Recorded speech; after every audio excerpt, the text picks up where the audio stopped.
Bukod kina Senador Enrile Estrada at Revilla, may 19 pa umanong mga kasalukuyan at dating senador na may kinalaman din naman sa pork barrel scam na yan. Ayon sa mapapagkatiwalaang source ng GMA News, yan daw ang nabanggit ni Napoles sa kanilang pag-uusap ni Secretary De Lima.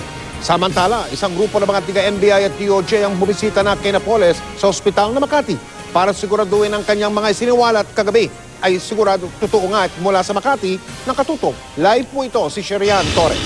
Sherian.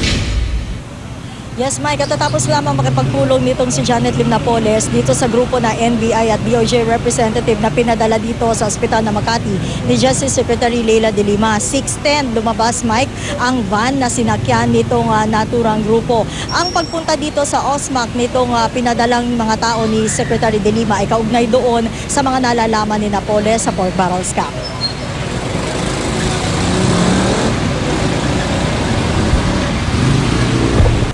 Dakong alas 3 ng hapon, tahimik na dumating sa ospital na Makati ang isang grupo mula sa DOJ at NBI. Pinapunta sila rito ni Justice Secretary Leila de Lima upang i-verify ang mga pahayag ni Napoles sa kanilang meeting kagabi.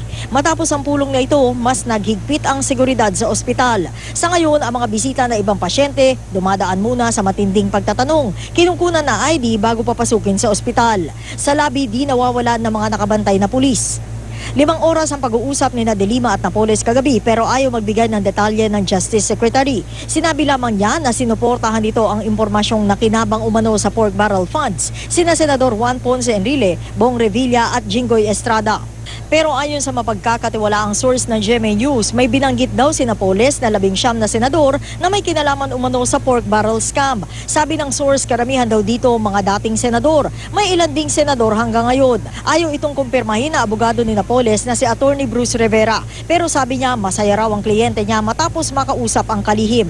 She's happy she's able to talk to Secretary De Lima because she has been trying to talk to her for the longest time. She just wants to talk to her kasi of course marami siyang gusto sabihin. Yes, there was an affidavit and yun nga as lawyer I cannot really divulge the contents kasi I was the one who assisted her in the affidavit. Sa press con kanina sa DOJ, hindi sumagot si De Lima nang tanungin kung totoong may nabanggit si Napoles na 19 na senador na dawit sa pork barrel fund scam. May kasunduan daw sila ni Napoles na hindi muna isa sa publiko ang mga detalye ng mga ibinunyag nito. Kailangan pa raw kasing i-validate ng husto ang mga sinabi ni Napoles. Mike, ang sabi ni Attorney Bruce Rivera, hindi pa raw nila napapag-usapan yung tungkol sa ideya na maging state witness nga itong si Napoles. Mas pinagtutuunan daw nila ngayon ng pansin yung naka-schedule na operasyon nga nitong si Napoles na ayon dito kay Rivera ay maaaring mangyari sa pagitan ng alas 10 ngayong gabi hanggang alas 5 ngayong umaga. Maglalabas daw ng medical bulletin ng ospital na Makati, Mike, kung ano talaga ang magiging estado na operasyon na ito pagkatapos. Mike? Buti na lang nabanggit po yung operasyon, Sherian. Ibig sabihin, sigurado na ngayong gabi na o operahan at tuloy na yung scheduled na operasyon ni Mrs. Napoles. Sherian? Oh Mike, tama ka. Alas 9 ang dating dito ng mga doktor kung saan nga ay ipeprepara nila itong si Napoles para sa operasyon. So ang mangyayari dito mula 10 p.m. hanggang 5 a.m. doon mangyayari yung actual operation. Mike? Maraming salamat, Sherian Torres.